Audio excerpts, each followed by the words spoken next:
Welcome to టీవీ11 నా పేరు పద్మ వివరాల్లో వెళ్లే ముందు హెడ్లైన్స్ చూద్దాం పార్లమెంట్ లో సీమాంధ్ర ఎంపీల రగడ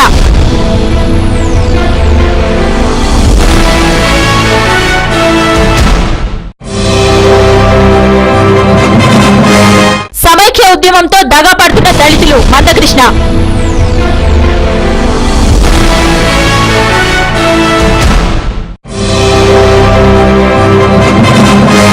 రేపటి నుండి ట్రావెల్స్ బస్సుల బంద్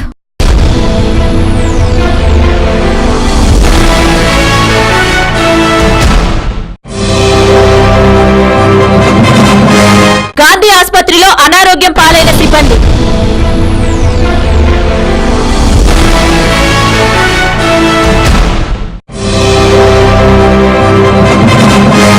ఆధార్ ఉంటేనే నగదు సబ్సిడీ లభ్యం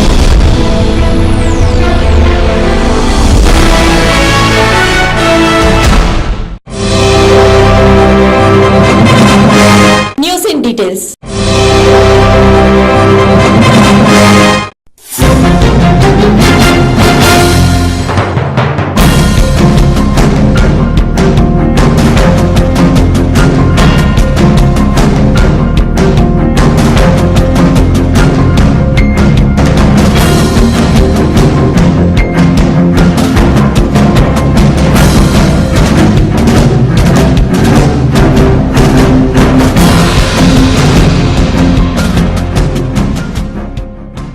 రాష్ట్ర విభజన అంశంపై సీమాంధ్ర ఎంపీలు ఏమాత్రం తగ్గలేదు. సమైక్య నినాదాన్ని ఏకబిగిన వినిపించడంతో నిన్న మళ్లీ లోక్సభ సమ్మించింది. 5 రోజుల సస్పెన్షన్ అనంతరం సభకు హాజరైన సీమాంధ్ర టీడీపీ కాంగ్రెస్ ఎంపీలు శుక్రవారం మళ్లీ లోక్సభలో రగడ సృష్టించారు. సీమాంధ్రులకు న్యాయం చేయాలంటూ తెలుగుదేశం ఎంపీలు నారాయణరావు, నిమ్మల కిష్టప్ప, వేణుగోపాల్ రెడ్డి, కాంగ్రెస్ ఎంపీలు ఉండవల్లి అరుణ్ కుమార్, అనంత వెంకటరామిరెడ్డి, మాగుంట శ్రీనివాసులు రెడ్డి, సాయి ప్రతాప్, లగడపాటి రాజగోపాల్, ఎస్పీవై రెడ్డి శుక్రవారం ఉదయం నుంచి లోక్సభ కార్యక్రమాలకు అడ్డుపడ్డారు.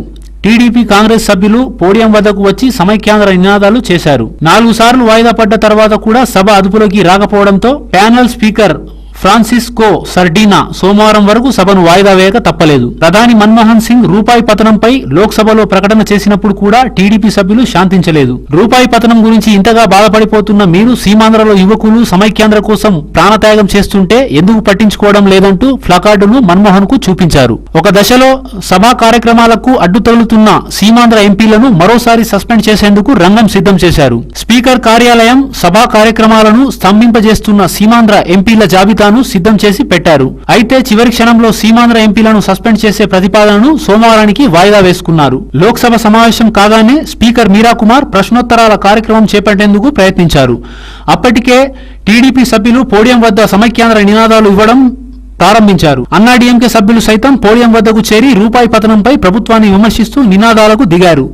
సీమాంధ్రకు చెందిన కాంగ్రెస్ ఎంపీలు సైతం సీట్ల నుంచి నిలబడి నినాదాలు చేయడంతో సభ గందరగోళంలో పడింది. సభ కొనసాగించేందుకు స్పీకర్ చేసిన ప్రయత్నాలు విఫలమవడంతో 11 గంటల 30 నిమిషాల నుండి అనేక దఫాలు వాయిదా పడుతూనే వచ్చింది. చివరకు సీమాంధ్ర ఎంపీలను సస్పెండ్ చేసి కార్యక్రమాలు నడిపించాలని ప్యానెల్ స్పీకర్ నిర్ణయించారు. పార్లమెంటరీ వ్యవహారాల శాఖ సస్పెండ్ చేయాల్సిన సీమాంధ్ర ఎంపీల జాబితా సైతం సిద్ధం చేసుకుంది. అయితే పార్టీ హైకమాండ్ చివరి క్షణంలో మనసు మార్చుకోవడంతో సీమాంధ్ర ఎంపీల సస్పెన్షన్ సోమవారానికి వాయిదా పడింది. సీమాంధ్ర ఎంపీల నినాదాలతో సభ పూర్తిగా అద్భుతపడంతో ప్యానెల్ స్పీకర్ ఫ్రాన్సిస్కో సర్డీనా లోక్సభను సోమవారానికి వాయిదా వేశారు.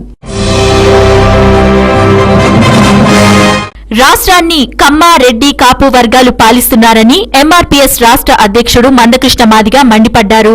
సమ్మె వల్ల విద్య, వైద్యం, రవాణా సంస్థలు కుప్పకూలాయి.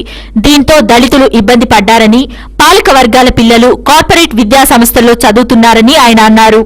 ఆర్టీసీ సమ్మె వల్ల ప్రైవేట్ వాహనాల్లో దళితులు 10 రూపాయలు ఖర్చు పెట్టే చోట 100 రూపాయలు ఖర్చు పెట్టి ప్రయాణం చేయవలసి వస్తుంది. సమైక్య ఆంధ్ర సమ్మె నుంచి విద్య, వైద్యం, రవాణా రంగాలను మినహాయించాలని ఉద్యమ నాయకులను మందకృష్ణ మాదిగ డిమాండ్ చేశారు.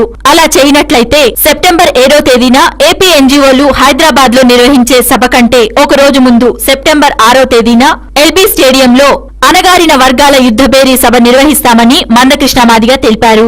ఆంధ్ర తెలంగాణకు 10 ఏండ్ల పాటు హైదరాబాద్ ఉమ్మడి రాజధానిగా ఉంచాలన్న కాంగ్రెస్ పార్టీ నిర్ణయాన్ని మందకృష్ణ మాదిగ వ్యతిరేకించారు. కేవలం ఏడాది పాటు హైదరాబాద్ ఉమ్మడి రాజధానిగా ఉండాలని కాంగ్రెస్ పార్టీని కోరారు. ఉన్నత వర్గాల పాలనలో జరిగే దోపిడీని నిర్మూలించడానికి ఆంధ్ర తెలంగాణ రాయలసీమను 3 రాష్ట్రాలుగా చేయాలని మందకృష్ణ మాదిగ మళ్లీ డిమాండ్ చేశారు. కమ్మారెడ్డి కాపు వర్గాలకు సంబంధించిన ఒక 10 రూపాయల బస్సు టికెట్ తీసుకొని ఒక దిక్కు ప్రయాణం చేస్తే ఇవాళ ఈ ఆర్టీసీ బస్సు లేకపోవడం వల్ల ఇతరత్ర మార్గాలు ఎన్నుకోవడం వల్ల ఆ 10 రూపాయల ఛార్జ్ పెట్టుకొని తీసుకుని ఒక గమ్యాన్ని తీరే కాడికి ఇవాళ 100 రూపాయలు పెట్టుకోవాల్సి వస్తుంది పేదవాడు. సమాఖ్యాంధ్ర సమయం ముసుగులో అనగారిన వర్గాలని దోపిడీ చేసి కమ్మారెడ్డి కాపు వర్గాలకు సంబంధించిన ఓల్వో బస్సు యజమానులకు దోసిపెట్టడిగా అవుతుందనే విషయం గత నెల రోజులుగా ప్రభుత్వ స్కూళ్లు మొత్తం మూసివేయబడ్డాయి, ప్రభుత్వ హాస్టల్స్ మూసివేయబడ్డాయి. దాదాపు లక్షలాది మంది ఎస్సీ ఎస్టీ బీసీ మైనారిటీ వర్గాల పిల్లలు వాళ్ళ చదువుకు పూర్తిగా దూరం అయిపోయారు. ఉద్యోగ ముసుగులో కొనసాగిస్తున్న మనవాదాన్ని తక్షణమే విడనాడాలని ఎంఆర్పీఎస్ డిమాండ్ చేస్తుంది.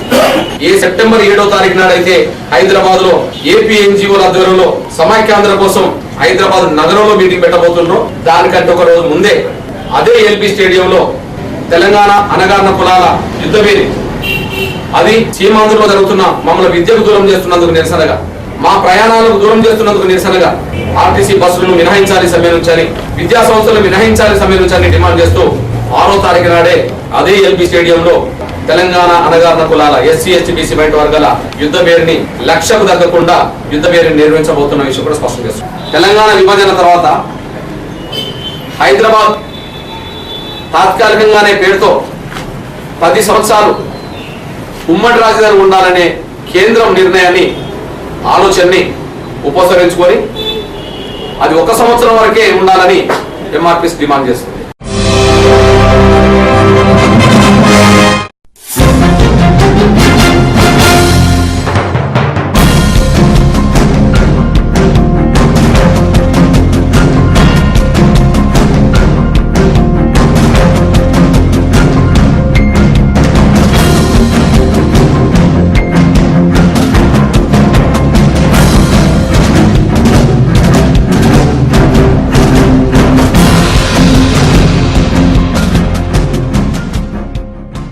ఆంధ్రప్రదేశ్ రాష్ట్ర విభజనపై కాంగ్రెస్ పార్టీ వైఖరికి నిరసనంగా రేపటి నుంచి సీమాంధ్రలో ప్రైవేట్ ట్రావెల్స్ బస్ సర్వీసులను నిలిపివేస్తున్నట్లు సమైక్యాంధ్ర పరిరక్షణ సమితి అధ్యక్షుడు పరికాల ప్రభాకర్ ఈ రోజు విశాఖపట్నంలో వెల్లడించారు. సమైక్యాంధ్ర ఉద్యమం పాలు పొంగకూడదని ఆయన ఈ సందర్భంగా పేర్కొన్నారు. పార్లమెంట్కు, అసెంబ్లీకు తాళాలు వేసి తెలుగువారు అంటే ఏంటో చూపించాలని సీమాంధ్ర ప్రజలకు, నాయకులకు పరికాల ప్రభాకర్ సూచించారు. సరిహద్దు నిఘా వ్యవస్థలు ఇచ్చిన సమాచారంతో కాశ్మీర్ కుప్వారా జిల్లా తాంగ్దర్ సెక్టర్ లో భారత్ సరిహద్దుల్లోకి అక్రమంగా ప్రవేశించడానికి ప్రయత్నించిన ఉగ్రవాదులను హతమార్చినట్టు జీఎస్ సంఘ తెలిపారు. ఆగస్టు 29వ తేదీన రాత్రి సమయంలో చొరబాటుకు ప్రయత్నం చేసినట్లు సమాచారం అందింది. దీంతో భద్రతా దళాలు అప్రమత్తమయ్యాయి. చొరబాటు మార్గంలో ప్రవేశించి ఉగ్రవాదులు కదలకుండా కాపు కాచాయి. సరిహద్దు వాస్తవాధీన రేఖ వద్ద దాదాపు 2 రోజులు ఉగ్రవాదులు చొరబడకుండా భద్రతా దళాలు ప్రతిఘటించాయి. భద్రతా దళాల బారి నుంచి తప్పించుకోవడానికి ఉగ్రవాదులు ప్రయత్నించారు. దీన్ని భద్రతా దళాలు నిరోధించాయి. ఉగ్రవాదులు తప్పించుకునే ప్రయత్నంలో భాగంగా భద్రతా దళాలపై కాల్పులు జరిపాయి. దీనికి ప్రతిగా భద్రతా దళాలు కూడా ఉగ్రవాదులపై దాడి చేశాయి. కొన్ని గంటల కాల్పుల తర్వాత ఉగ్రవాదులున్న ప్రాంతానికి భద్రతా దళాలు చేరుకున్నాయి.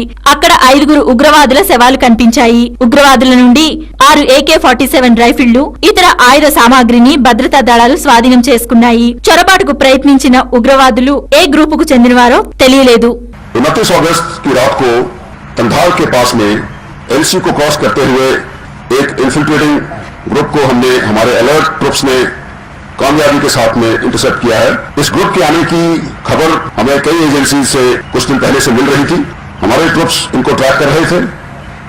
जब ये एलसी से करीब 1.5 किलोमीटर अंदर आ गए, आज सुबह सर्च ऑपरेशन में हमें 5 टेररिस्ट्स की लाशें मिली। एक टेररिस्ट की डेड बॉडी अभी तक नहीं मिली है, हो सकता है वो जिंदा हो या मर चुका हो। बड़े बड़े पत्थर हैं, बहुत ही छुपने की जगह है, बड़ा डिफिकल्ट ऑपरेशन है, अभी सर्च जारी है। కుకెట్పల్లి పోలీస్ స్టేషన్ పరిధిలోని ఐడియల్ చెరువులో 30 నుండి 40 సంవత్సరాల వయసు గల మహిళ మృతదేహం కనిపించింది. మృతదేహం ప్లాస్టిక్ కవర్లో కట్టేసి ఉంది. స్థానికుల సమాచారంతో కుకెట్పల్లి పోలీసులు సంఘటన స్థలానికి చేరుకొని మృతదేహాన్ని బయటకు తీయించారు. అనంతరం పోస్టుమార్టం కోసం గాంధీ ఆసుపత్రికి తరలించారు. ఇప్పుడు వార్తల్లో చిన్న విరామం. చూస్తూనే ఉండండి టీవీ11. మాంసాహారులకు శుభవార్త. అన్ని రకాల తాజా చేపలు, రొయ్యలు మరియు పీతలు దొరుకు ఏకైక స్థలం డకాన్ ఫిష్ ల్యాండ్స్. హోల్సేల్ మరియు రీటైల్ అమ్మకాలతో మీకోసం సిద్ధంగా ఉంది డకాన్ ఫిష్ ల్యాండ్. మా address shop number 5 opposite Yellamma temple, Balkampet road, Hyderabad. వివరాలకై సంప్రదించండి 0403000088. మీ పాతకారు అమ్మాలనుకున్నా, కొనాలనుకున్నా లేదా ఎక్స్చేంజ్ చేయాలనుకున్నా సంప్రదించండి Shri Balaji car consultancy, opposite Saibaba temple, Yellamma temple road, Balkampet, Hyderabad. మా ఫోన్ నెంబర్ 9346967469. స్పాట్ ఫైనాన్స్ సౌకర్యం కూడా కలదు.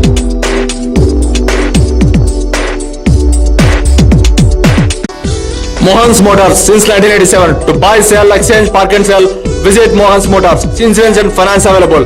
We have 3 branches at Amirpet, Secunderabad and Madhapur. Contact 9848772222. For details, log on www.mohansmotors.com.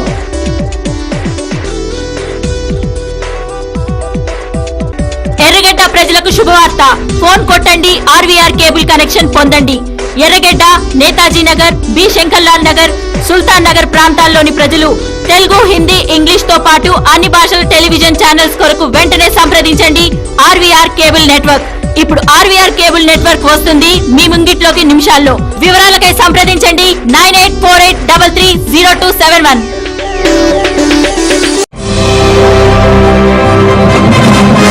విరామానంతరం తిరిగి స్వాగతం. మాతృత్వాన్ని మంటలో కలిపి ఒక రోజు బిడ్డను వదిలి వెళ్లిన సంఘటన కుకెట్పల్లి హౌసింగ్ బోర్డులో కలకాలం రేపింది. పోలీస్ స్టేషన్ అతి దగ్గరలోనే ఒక ఇంటి గేట్ లోపల కారు కింద బిడ్డను పడేసి తల్లి వెళ్లిపోయింది. ఉదయం పక్కింటి వారు చూసి పోలీసులకు సమాచారం అందించారు. రాత్రి సమయంలోనే ఈ సంఘటన జరిగినట్లు స్థానికులు తెలిపారు.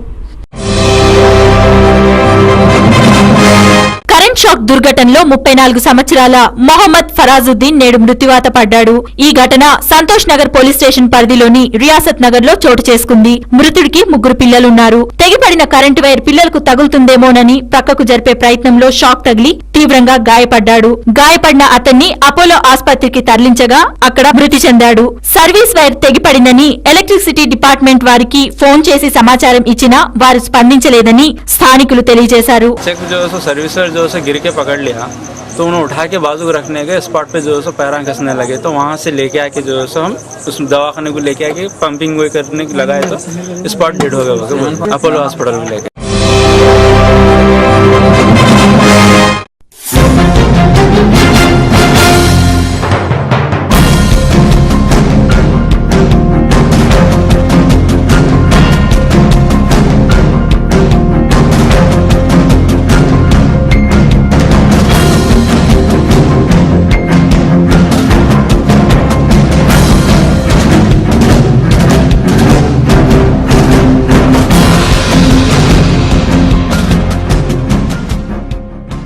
గాంధీ ఆసుపత్రిలో పారిశుద్ధ కార్మికులు అనారోగ్యం పాలయ్యారు. ఆసుపత్రిలోని మార్చురీ విభాగాన్ని శుభ్రం చేస్తుండగా 2 అనాథ శవాలను తెచ్చి అక్కడ ఉంచారు. శవాల నుంచి దుర్వాసన రావడంతో కార్మికులందరికీ ఒక్కసారిగా వాంతులయ్యాయని తోటి పారిశుద్ధ కార్మికులు తెలిపారు. ఈ విషయం తెలుసుకున్న ఆర్ఎంఓ తక్షణమే స్పందించారని, డాక్టర్ అవసరమైన వైద్య సేవలను అందించారని కార్మికులు తెలిపారు.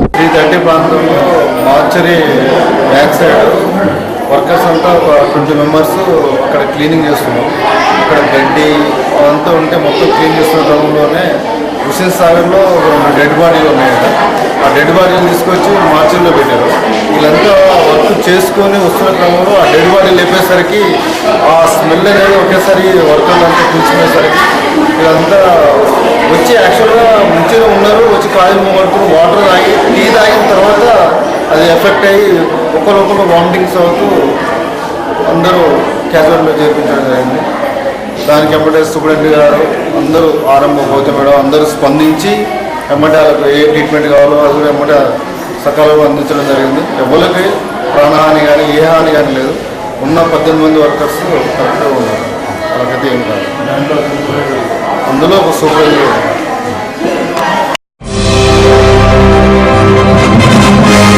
కంటోన్మెంట్ కంటోన్మెంట్ ఏరియాలో కార్మికులపై వేధింపులకు గురి చేస్తున్న NG Reddy depot manager Ravi Kumar పై నిరసనంగా ఓ bus driver Jubilee bus stand water tank పై ఎక్కి ఆత్మహత్య చేసుకుంటానని బెదిరించాడు. సంఘటన స్థలానికి పోలీసులు చేరుకుని ఫైర్ రేంజర్ ని కూడా అక్కడికి రప్పించారు. ఎన్జీ రెడ్డి మేనేజర్ రవికుమార్లను సస్పెండ్ చేయాలని జేఏసీ డిమాండ్ చేసింది. లేని పక్షంలో సిటీలోని 25 డిపోల్లోనూ బస్సులు నిలిపివేస్తామని హెచ్చరించారు. కంటోన్మెంట్ డిపో ప్రెసిడెంట్ చక్రవర్తి మీడియాతో మాట్లాడుతూ కంట్రోలర్ ఎన్జీ విధులకు హాజరవుతున్న నలుగురిని తొలగించారని, చేసే డ్యూటీ సమయం కన్నా అధిక సమయాన్ని డ్యూటీ చేయాలని వేధించగా తాము నిరాకరించగా బలవంతంగా బహిష్కరించారని తెలిపారు. ఇందుకు వ్యతిరేకంగా ఈ రోజు ఓ బస్ డ్రైవర్ వాటర్ ట్యాంక్ ఎక్కి నిరసన వ్యక్తం చేయడమైంది. నలుగురు ఉద్యోగులను బేషరతుగా వెంటనే విధుల్లోకి తీసుకోవాలని వారు కోరారు. డిపో ఆర్టీసీకి కంటోన్మెంట్ డిపోకి 4 బస్సులు నడపాల్సిన బస్సులను నడపకుండా, నలుగురు కార్మికులను వాళ్ళని డ్యూటీలోకి పంపాల్సింది ఉండగా పంపకుండా వారు 6 గంటలకు రిపోర్ట్ ఉంటే 6 గంటలకు రావడం జరిగింది.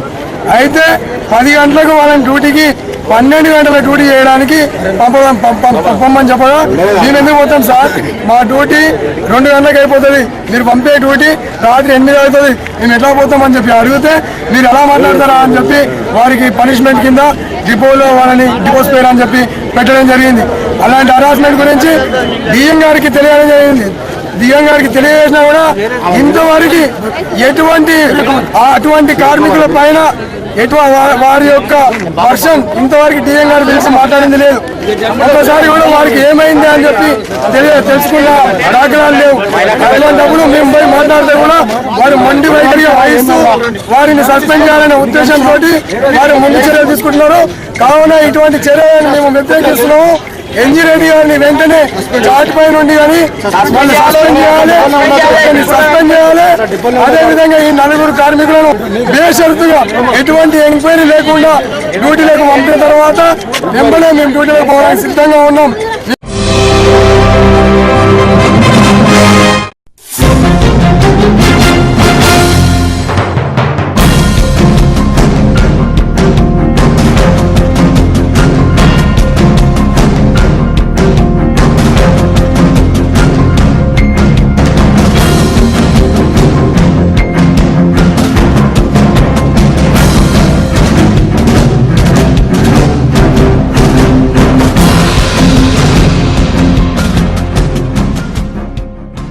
ఆధార్ ఎప్పుడు అనుసంధానం చేస్తే అప్పటి నుంచే గ్యాస్ సబ్సిడీ దక్కుతుంది. ఎల్పీజీ బ్యాంకుల్లో అనుసంధానం చేసిన తర్వాత సబ్సిడీ పొందడానికి కనీసం 20 రోజుల సమయం పడుతుంది. ఎల్పీజీ బ్యాంకుల్లో ఆధార్ ఇస్తేనే నగదు బదిలీ పథకం స్కీమ్ కింద పరిగణిస్తారు.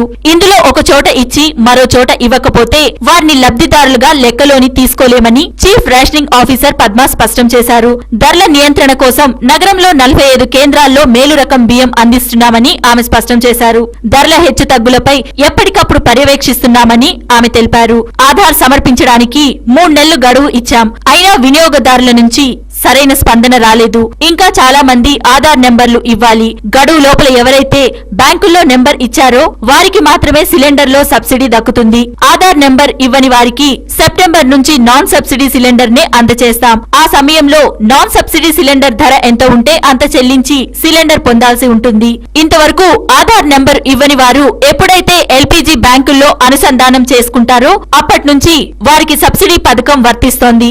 నెంబర్ ఇచ్చిన తర్వాత కనీసం 20 రోజుల సమయం పడుతుంది. ఆధార్ నెంబర్ జారీ అయిన తర్వాత ఆయా కంపెనీలు బ్యాంకులకు పూర్తి సమాచారం అందిన అనంతరం నగదు బదిలీ పథకం వర్తిస్తుంది. ఆధార్ ఇచ్చిన మరుసటి నాటి నుంచే తమకు సబ్సిడీ వర్తిస్తోందనే ధీమాతో ఉండొచ్చు. నగరంలో గ్యాస్ కనెక్షన్లు ఉన్న 34% మందికి మాత్రమే సబ్సిడీ సిలిండర్ పొందే అర్హత ఉన్నట్టు సర్వేలో తేలింది. ఇప్పటికీ 52 లక్షల మంది ఆధార్ కార్డుల కోసం ఎదురు చూస్తున్నారని అధికారులు చెప్తున్నారు. కొన్ని బ్యాంకులు యుఐడిఏఐ సిబ్బంది నుంచి ఆధార్ నంబర్లు సేకరించి వినియోగదారులకు తెలియకుండా ఖాతాలు తెచ్చాయి. వారికి సబ్సిడీ మొత్తం జమ అవుతున్న విషయం కూడా తెలియడం లేదు. దీనిపై పూర్తి స్థాయిలో విచారణ జరపాల్సి ఉంది. ఇందుకోసం ఎల్పీజీ డీలర్లతో సమావేశమై కారణాలను అన్వేషిస్తామని సిఆర్ఓ పద్మ వివరించారు. అలాగే ఆధార్ నెంబర్ ఇచ్చిన సబ్సిడీ మొత్తాలు జమ కాని వినియోగదారుల వివరాలు సేకరించి బ్యాంక్ అధికారులను సంప్రదిస్తున్నారు. వారికి ఏ బ్యాంకులో ఖాతా ఉందో తెలుసుకుని ఆ సమాచారాన్ని వినియోగదారులకు చేరవేస్తున్నారు. తర్వాత వినియోగదారుడు ఆ ఖాతా నుంచి పాస్బుక్ తీసుకుని సబ్సిడీ పొందేలా ఏర్పాటు చేస్తున్నామని ఆమె తెలిపారు. వినియోగదారులకు ఎన్ని బ్యాంకు ఖాతాలు ఉన్నప్పటికీ తాజాగా ఏ బ్యాంక్ అకౌంట్ లో ఆధార్ సంఖ్య నమోదు చేస్తారో అక్కడే గ్యాస్ సబ్సిడీ మొత్తం జమ అవుతుంది. హైదరాబాద్ జిల్లాలో 13,73,518, రంగారెడ్డి పరిధిలో 13,78,754 కనెక్షన్లు ఉన్నాయి. ఇప్పటి వరకు నగరంలో 4,13,487 కనెక్షన్లకు ఆధార్ లింక్ చేశారు. అలాగే రంగారెడ్డిలో 5,26,900 కనెక్షన్లకు ఆధార్ తో లింక్ చేశారని ఆమె వెల్లడించారు. ఇప్పుడు వార్తల్లో చిన్న విరామం. చూస్తూనే ఉండండి TV11. మాంసాహారులకు శుభవార్త. అన్ని రకాల తాజా చేపలు, రొయ్యలు మరియు పీతలు దొరుకు ఏకైక స్థలం డకాన్ ఫిష్ ల్యాండ్స్. హోల్సేల్ మరియు రీటైల్ అమ్మకాలతో మీకోసం సిద్ధంగా ఉంది డకాన్ ఫిష్ ల్యాండ్. మా address shop number 5 opposite Yellamma temple, Balkampet road, Hyderabad. వివరాలకై సంప్రదించండి 0403000088. మీ పాత కార్ అమ్మాలనుకున్నా, కొనాలనుకున్నా లేదా ఎక్స్చేంజ్ చేయాలనుకున్నా సంప్రదించండి Shri Balaji car consultancy opposite Saibaba temple, Yellamma temple road, Balkampet, Hyderabad. మా ఫోన్ నెంబర్ 9346967469. స్పాట్ ఫైనాన్స్ సౌకర్యం కూడా కలదు.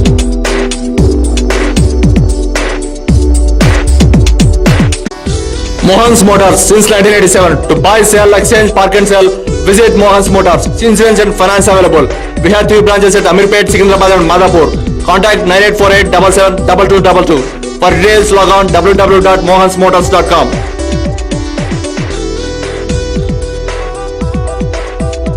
ఎర్రగడ్డ ప్రజలకు శుభవార్త. ఫోన్ కొట్టండి, ఆర్వీఆర్ కేబుల్ కనెక్షన్ పొందండి. ఎర్రగడ్డ, నేతాజీ నగర్, బి శంకర్లాల్ నగర్, సుల్తాన్ నగర్ ప్రాంతాల్లోని ప్రజలు తెలుగు, హిందీ, ఇంగ్లీష్ తో పాటు అన్ని భాషల టెలివిజన్ ఛానల్స్ కొరకు వెంటనే సంప్రదించండి ఆర్వీఆర్ కేబుల్ నెట్వర్క్. ఇప్పుడు ఆర్వీఆర్ కేబుల్ నెట్వర్క్ వస్తుంది మీ ముంగిట్లోకి నిమిషాల్లో. వివరాలకై సంప్రదించండి 9848330271.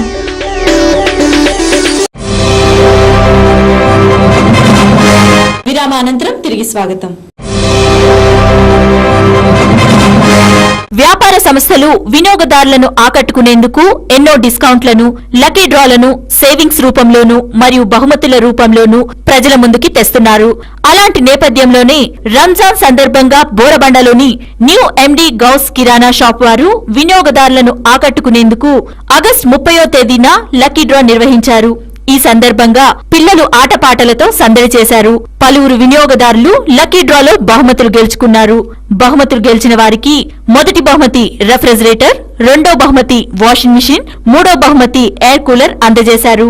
ఈ కార్యక్రమంలో షాప్ యజమాని మహమ్మద్ గౌస్, సైట్ 2 అధ్యక్షుడు ఖదీర్, సైట్ 3 అధ్యక్షుడు ముక్రమ్, శివకుమార్ గుప్తా, నరసింహ, సినీ నటి ఆజాద్ తదితరులు పాల్గొన్నారు. అందరికీ నమస్కారం. ఇక్కడ వేదికను అలంకరించి అందరూ చాలా గొప్పగా చేశారు. ఎండి గౌస్ కిరాణా స్టోర్ ఇంతకుముందు అక్కడ ఎర్రగడ్డలో డ్రా చేయడం జరిగింది. అలాగే ఇక్కడ కూడా చేయడం జరుగుతుంది. కానీ ఇలాగే చాలా బీద వాళ్ళు, మామూలు మధ్యతరగతి కుటుంబం వాళ్ళకు చాలా హెల్ప్ఫుల్గా అవుతుంది. ఎందుకంటే మన ఐటమ్స్ కింద మామూలు రేట్లకు ఇస్తూ, అలాగే ఇలాంటి రేట్లు అందరికీ తక్కువ రేట్లలో ఒక బీద వాళ్ళకు అవసరానికి ఉపయోగపడేటట్టు చూస్తున్నానని నేను ఒక సెలవు తీసుకున్నాను. Malayalam picture Vietnam colony. मैं आज ये गेटअप में होऊंगा तो दाढ़ी रखने का वो कैरेक्टर उसमें मिला मुझे. वो कैरेक्टर भी मुस्लिम कैरेक्टर है, राउतर कैरेक्टर है. वो पिक्चर मेरे वजह से 1 साल खेला केरला में, मेरे वजह से. उतना अच्छा पिक्चर और अच्छा कैरेक्टर. हीरो आके मोहनलाल. तो ये पिक्चर के डायलॉग मलयालम में बोल रहा हूँ. యాపిల్ చూస్తే ఎవరికైనా నోరూరుతుంది. రోజుకు యాపిల్ తింటే అనారోగ్యం దరిచేరదని డాక్టర్లు సెలవిస్తున్నారు. అయితే గత నెల ఒక్క యాపిల్ పండు 50 రూపాయలు పెడితే రాని యాపిల్ పండ్లు నేరు 10 రూపాయలకే పడిపోయి సామాన్యులకు కూడా అందుబాటులోకి వచ్చాయి. ధరలు దిగజారటం వినియోగదారుల సంతోషం వ్యక్తం చేస్తున్నారు. గత నెల పవిత్రమైన రంజాన్ మాసం కావడంతో పాటు హిందువులు కూడా పవిత్రంగా భావించే శ్రావణ మాసం కావడంతో ఆ నెలలో జరిగే శుభకార్యాలు, పూజలు, వ్రతాలు వంటి వాటి వల్ల యాపిల్ పండ్లు వినియోగం ఎక్కువగా జరిగిందని చెప్పారు. చెప్పాలి. అందువల్ల వీటి ధర ఆకాశాన్ని అంటింది. దీనికి తోడు సీమాంధ్రలో కొనసాగుతున్న సమైక్యాంధ్ర ఉద్యమంపై వీటి ధరల ప్రభావం పడిందని వ్యాపారులు తెలియజేస్తున్నారు. ఆపిల్స్ ముఖ్యంగా చల్లని ప్రాంతాల్లో ఇవి పెరుగుతాయి. కాశ్మీర్, హిమాచల్ ప్రదేశాల నుంచి కాకుండా అమెరికా, స్విట్జర్లాండ్ లాంటి దేశాల నుండి వివిధ రకాలైన ఆపిల్ పండ్లు దిగుమతి అవుతూ ఉంటాయి. అందుకే వీటి ధర అధికంగా ఉండటానికి ప్రధాన కారణం చెప్పవచ్చు. మార్కెట్లోకి అధికంగా దిగుమతి కావటం కూడా మరో కారణమని చెప్పొచ్చు.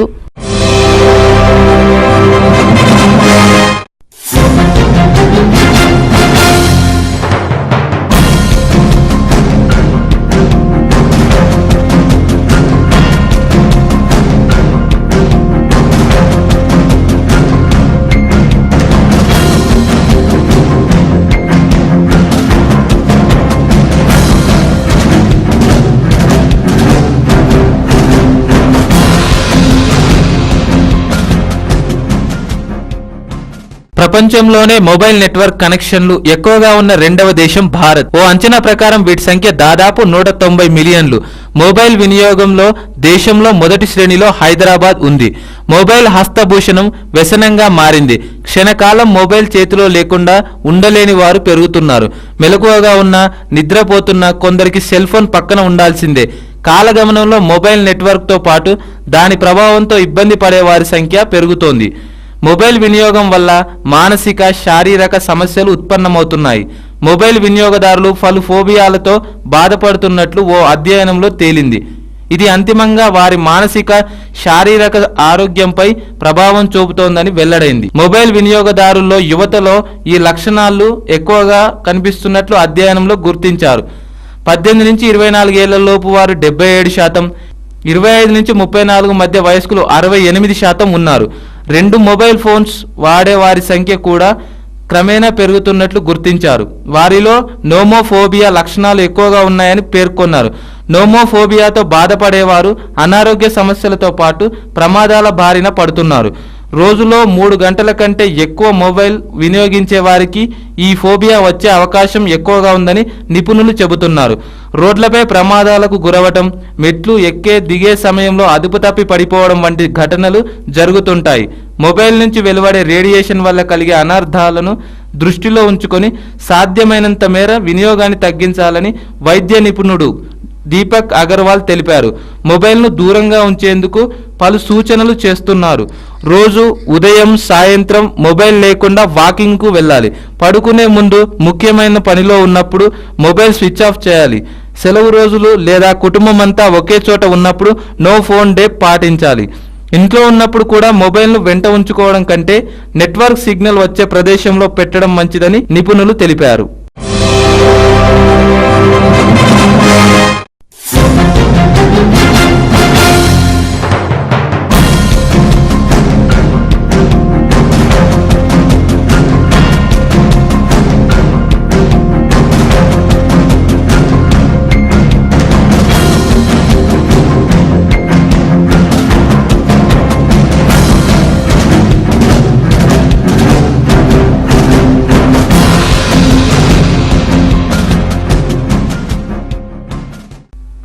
ఛాంపియన్స్ లీగ్ లో శ్రీలంక మాజీ కెప్టెన్ కుమార సంగక్కర సన్ రైజర్స్ హైదరాబాద్ జట్టుకు ఆడడం లేదు.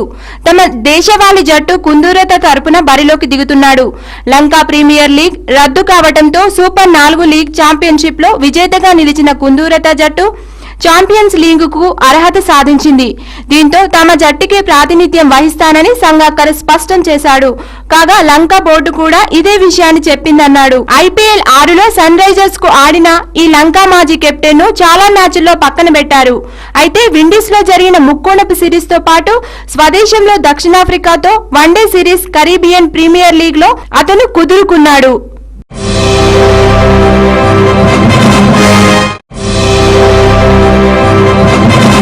ఇవి ఈ రోజు వార్తలు. మరిన్ని అప్డేట్స్ కోసం చూస్తూనే ఉండండి TV11. ప్రపంచంలోని ఏ మూల నుండైనా లాగౌన్ అవ్వండి www.tv11live.com మరియు యూట్యూబ్ లో TV11 Hyderabad news. This is Padma signing up.